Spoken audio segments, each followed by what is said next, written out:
अमीर जेठानी वर्सेस गरीब देवरानी की बारिश। पायल भाभी, लंच बन गया क्या? जी बिल्कुल अक्षय देवर जी, मैंने खाना बना दिया है। ये लीजिए आपका लंच। लक्ष्य खाने का डिब्बा लेकर बाहर अपनी माँ करुणा के पास आता है। माँ, मुझको 20-50 रुपए दे दो अगर हो तो। मगर लक्ष्य बेटा, कल ही तो तुझे तनख्वाह मिली थी, फिर पैसे का क्या किया? माँ, वो पैसे तो मैंने भाभी को राशन पानी भरवाने के लिए दिए थे। अच्छा चल कोई बात नहीं, जाकर कमरे में मेरा बटवा रखा है, पैसे ले ले। लक्ष्य जैसे ही कमरे में जाता है तो करुणा खाने का डिब्बा खोल कर देखती है, जिसमें सूखी सी रोटी और 2-4 आलू के फांक थे। ये औरत कभी नहीं सुधर सकती। रोज रोज बेचारे मेरे बच्चे के डिब्बे में जरा से सूखे आलू और सूखी रोटी डाल देती है, और तो और उसके महीने भर की तनख्वाह ले लेती है। मगर मैं किसे बोलूं? दोनों को तो मैंने एक ही कोख से पैदा किया है। मगर कल को जब लक्ष्य की पत्नी आएगी तो वो भी तो उसकी कमाई ढूंढेगी। इसके पास तो कमाते हुए कुछ है भी नहीं। अब बस मुझे लक्ष्य की शादी करवा देनी चाहिए। उसकी भी बीवी आ जाएगी तो उसका भला बुरा सोचेगी। करुणा अपने बेटे की तस्वीर लेके पंडित के पास आती है। पंडित जी, आप तो मेरी बड़ी बहू के स्वभाव से वाकिफ हैं। अब मेरे छोटे बेटे के लिए ऐसी लड़की का रिश्ता देखिएगा जो परिवार को लेकर चलने वाली हो। अरे आप जैसी लड़की ढूंढ रही हैं करुणा जी, ऐसी एक लड़की है। ये देखिए, देविका नाम है इसका। बड़े टूटे मन की है, गरीब परिवार की। कोई बात नहीं पंडित जी, लड़की गरीब है तो क्या हुआ, हमको कुछ भी नहीं चाहिए। भगवान की दया से मेरे घर में किसी चीज की कमी नहीं है, कोई दुख भी नहीं है। मुझे लड़की पसंद है, आप बात आगे बढ़ाइए। मैं चाहती हूँ कि जल्द से जल्द ये मेरे घर की बहू बन जाए। पंडित जी दोनों पक्षों को मिलवाते हैं। शादी पक्की हो जाती है। थोड़े दिन में विवाह की तैयारियां शुरू हो जाती हैं। करुणा जी, सारे सगे संबंधियों में कार्ड दे आया हूँ। चलो अच्छा किया जी। हलवाई कब तक आएगा? हलवाई कल सुबह सुबह आ जाएंगे। अरे पायल बहू, तू आज ही घर के पीछे वाले हिस्से को साफ कर देना। हलवाई खाना वहीं बनाएंगे। अजी मैं तो कहती हूँ वहां पर मिट्टी भरवा कर उसको भी पक्का करवा देना चाहिए। हर साल बारिश में कितना किचकिच हो जाता है। घर का वो हिस्सा ठीक करवाने का मतलब खर्चा लगेगा। मैं तो मेरे पति का एक पैसा नहीं निकालने वाली। माँ जी, फालतू पैसे क्यों लगाना? इतना बड़ा घर तो है ही। अभी तो आगे देवर जी की शादी आई, उसी को देखते हैं। बड़ी धूमधाम से करुणा अपने बेटे की शादी करके देविका को बहू बनाकर लाती है। आजा छोटी बहू, तेरा स्वागत है इस घर में। लाइए माँ जी, मेरी देवरानी की आरती मुझको करने दीजिए। रोहन, चाची को नमस्ते करो। नमस्ते चाची। नमस्ते बेटा, ये लो चॉकलेट आपके लिए। बेटा, चाची ने चॉकलेट दिया, थैंक यू बोलो। थैंक यू चाची। अच्छा, बातें बातें तो लगी रहेंगी। अब सब आराम कर लो। नई दुल्हन, तू भी आराम कर ले। देविका बारिश के मौसम में शादी करके अपने ससुराल में आई थी। एक सुशील बहू की तरह सुबह ही उठकर वो अब साफ सफाई पूजा पाठ करके पहली रसोई भी कर लेती है, जहां ससुर जगजीत प्रशंसा करते हैं। अरे वाह बहू, क्या जायकेदार खाना बनाया है तूने। भाई वाह, दिल जीत लिया। सचमुच बहू, देवी अन्नपूर्णा का आशीर्वाद है तेरे हाथों में। कितना स्वादिष्ट खाना बनाती है तू। सबसे स्वाद तो ये आलू कचौड़ी बनी है, और पकौड़े तो एक नंबर के बने हैं। अरे वाह देवरानी, लगता है सारा खाना बारिश के मौसम को देखकर बनाया है। जी भाभी, वो बारिश का मौसम था तो मैंने पहले रसोई में पकवानों के साथ थोड़े पकौड़े और आलू की कचौरी बना लिया। सोचा सबको अच्छा लगेगा। असल में देवरानी की तारीफ सुनकर पायल का जिया जल उठा था, और वो गुस्से में सारा काम अपनी देवरानी पर डाल देती है, जिससे बरसात के मौसम में देविका सारा दिन उलझी रहती है, और इसी बीच वो प्रेग्नेंट हो जाती है। देविका, अब बस हो गया काम। तुमने सुबह से कुछ भी खाया पिया नहीं है।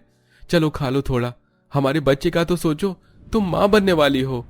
लक्ष्य जी देखिए ना, पूरे किचन में बारिश से छींटे अंदर आ गई। साफ कर लूं, फिर खा लूंगी। ठीक है, तो तुम सफाई करो, मैं तुम्हें खिलाता हूँ। लक्ष्य प्यार से देविका के पीछे पीछे घूमकर खिलाने लगता है, जिसे देखकर जेठानी किलस जाती है। ठाट तो मेरी इस देवरानी की है, देवर जी ने रानी जो बना के रखा है। पायल हर बार ही अपनी देवरानी से जलती। 9 महीने बाद देविका एक बेटी को जन्म देती है। देखते देखते 5 साल बीत जाते हैं। दोनों के बच्चे बड़े होने लगते हैं, और एक सुबह देविका अपनी बेटी और जेठानी के बच्चे को खिला रही होती है। चलो चलो बच्चों, जल्दी जल्दी से मुंह खोलो और खा लो। रानी बेटी ये लो। माँ, तुम तो हर बार मुझको खिलाई जा रही हो, रोहन भैया को खिलाओ ना। चाची, मेरा टमी तो फुल हो गया, अब आप खा लो प्लीज। मैं बाद में खा लूंगी बेटा, मेरा मन अच्छा नहीं है अभी। चाची प्लीज खा लेना मेरे लिए। अच्छा ठीक है, खिला दो। जैसे ही देविका खाने का टुकड़ा खाती है तो उसे उल्टी जैसा मन होता है। वो जाकर उल्टी करने लगती है। तभी करुणा पीछे पीछे जाकर पीठ सहलाती है। ये ले बहू पानी पी। कोई उल्टी सीधी चीज खा ली थी क्या तूने? ऐसे अचानक से उल्टी आ गई? नहीं माँ जी, 2-4 दिनों से दिल कच्चा कच्चा सा लग रहा है। ला अपनी नब्ज तो दिखा। बधाई हो बहू, तू पेट से है। अच्छा ये बता, तुझे मीठा खाने का मन कर रहा है या खट्टा? तीखा खट्टा तो चित पर नहीं चढ़ रहा, बस मीठा सा खाने का मन कर रहा है। जरा मुझे चल कर तो दिखा। जैसे ही देविका चलती है तो सबसे पहले दायां पैर उठाती है। सारे लक्षण लड़के वाले हैं। जब बेटा होता है तो पहले दाहिना पैर उठता है और मीठा खाने का मन करता है। बस तेरी जिठानी की तरह तेरा भी बेटा हो जाए। दरवाजे से कान लगाए पायल ये सब सुन लेती है। अगर इसकी औलाद पैदा हो गई तो घर का एक हिस्सा तो हाथ से गया। इससे पहले मैं इसे इस घर से फेंक दूंगी। पायल अपने सास ससुर से बंटवारे की मांग करती है। उस वक्त बहुत तेज की बारिश बरस रही थी। क्या बात है पायल, तुमने हम सबको इकट्ठा क्यों किया है? सासू माँ, साफ सीधी बात है, ये मुझे मेरे देवरानी के साथ रहना मंजूर नहीं है। आप इन दोनों को घर के पीछे वाले हिस्से में भेज दीजिए। परिवार को इस कदर टूटता बिखरता देखकर सास की आंखों में आंसू छलक जाते हैं। बहू तू अपनी देवरानी की हालत तो देख। ये दोनों बारिश के मौसम में घर बार छोड़कर कैसे रहेंगे? देखिए माँ जी, कल तो मेरी देवरानी आपका बेटा पैदा करके देगी, तो आप तो सब कुछ उसके नाम कर देंगी। फिर मेरा बेटा तो गया ना भाड़ में। या तो आप मेरी बात मानिए, वरना मैं रोहन को लेकर जा रही हूँ। यह सुनकर देविका रोते हुए कहती है, जिठानी जी, आपको कहीं जाने की जरूरत नहीं। मैंने फैसला ले लिया है। इस घर से कोई जाएगा तो हम। चलिए लक्ष्य, चलो रानी। चाची मैं भी चलूंगा आपके साथ। रोहन चुप कर। अपनी गरीब देवरानी को निकालकर पायल बहुत खुश थी, जबकि पूरा परिवार दिल के अंदर ही अंदर रो रहा था। अब जहां जेठानी की बरसातें रईसी में बीतती हैं तो गरीब देवरानी की दशा बारिश के मौसम में बहुत बुरी कटती है। घास फूसों की बनी उसकी झोपड़ी टपकती रहती है। माँ, ये घर बिल्कुल भी अच्छा नहीं है। कितना पानी टपकता है। चलो ना दादी के घर, मुझको भूख लग रही है। बस थोड़ी देर और रानी बेटी, तेरे पिताजी राशन पानी लेकर आएंगे तो खाना बना दूंगी। तभी उधर पायल घी में पकौड़े तलती है, जिसकी खुशबू उड़कर देवरानी के घर तक आ जाती है और रानी तरसती आंखों से दरवाजे पर जाकर खड़ी होकर देखने लगती है। ये लीजिए, मैंने सबके लिए चाय पकौड़े बनाए हैं, खाइए। तभी अपनी पोती को देखकर करुणा बुलाती है। रानी पकौड़े खाएगी? आजा, शाबाश आजा।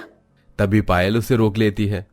ए लड़की खबरदार, जो आई तो चल जा अपने घर, यहाँ से जा। बैर के मन से पायल बच्ची को भगा देती है। बहू, बच्चे तो भगवान का रूप होते हैं, तूने उसको भी भगा दिया। वो कितना ही खा जाती आखिर। मम्मी जी, ये सब मैंने हमारे लिए बनाए हैं। मेरी इच्छा नहीं है, तू खा ले।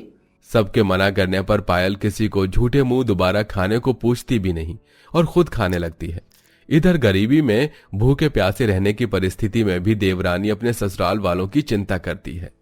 पता नहीं माँ बाबूजी ने खाया होगा कि नहीं।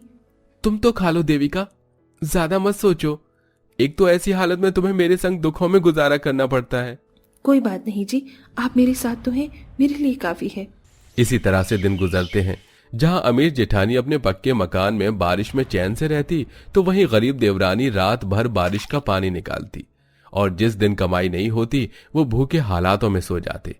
मगर अब रोहन खाना पीना छोड़ देता है और बीमार हो जाता है और एक दिन बेहोश भी हो जाता है।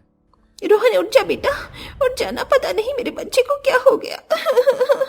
कुछ देर में डॉक्टर आकर उसको इंजेक्शन लगाते हैं। नींद में रोहन बार बार देविका का नाम लेता है। चाची, चाची। डॉक्टर साहब, मेरे बच्चे को क्या हुआ है? मैं तो उसको खिलाने पिलाने में कोई कमी नहीं करती। मिसेस पायल, बच्चे प्यार के भूखे होते हैं। इस बच्चे को आपसे ज्यादा आपकी देवरानी से लगाव है, इसलिए उसके बिना बच्चे की ऐसी हालत हो गई है। अगर आप अपने बच्चे को जीते जी देखना चाहती हैं तो अपने मसले सुलझाइएगा। बच्चे फूल की तरह नाजुक होते हैं, पर अगर उनको प्यार दुलार नहीं मिलता तो वो मुरझा जाते हैं। डॉक्टर की बात को मानकर पायल आंखों में आंसू लेकर अपनी देवरानी के दरवाजे पर रोती हुई आती है, जहां रोखे चावल सबके आगे रखे थे। आज बस इतना ही खाना है, इसी में गुजारा कर लेते हैं। देविका मुझे माफ कर दो। आज तुम्हारे सामने तुम्हारी अमीर घमंडी जेठानी नहीं बल्कि एक गरीब लाचार माई है। मैं अपना आंचल फैलाकर भीख मांगती हूँ, मेरे बच्चे को बचा लो। सारी बातों को जानकर देविका आंखों में आंसू लिए ससुराल में लौट आती है और उसे देखकर रोहन ठीक हो जाता है। चाची अब आ गई। आप मुझे छोड़कर क्यों चली गई थी? फिर कभी मत जाना। चाची फिर कभी नहीं जाएगी रोहन। देविका रोहन को चूमकर प्यार जताती है और आखिर में टूटे रिश्ते दोबारा से जुड़ जाते हैं। दोनों देवरानी जेठानी बिना किसी खटास के खुशी के साथ साथ रहने लगती हैं।